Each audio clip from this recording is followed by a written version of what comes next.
Hello good morning అండి. చూడండి ఈ బాతులను చూపిస్తున్నాను కొన్ని పక్షులని. వాటి అరుపులు చూడండి. ఇది భూమిలో ఉన్న మట్టినే తింటున్నాయి చూడండి. ఇంకా వాటి అరుపులు చూసారా, కిచకిచని. ఇంకా చూపిస్తాను, అవి కూడా చూడండి. ఓకేనా ఫ్రెండ్స్.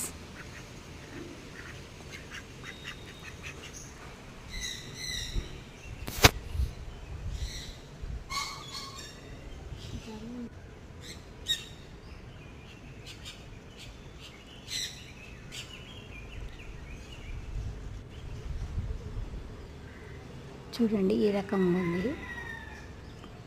ఓకేనా ఫ్రెండ్స్, మీకు వీడియో నచ్చితే లైక్ చేయండి, షేర్ చేయండి, పక్కనే ఉన్న గంటను కూడా అలా కొట్టండి. ఏదో జంతువులండి ఇవి, సిక్కింలో ఉన్నవే మా పాప పంపించింది మీకు చూపిద్దామని. ఓకేనా, బాయ్ బాయ్.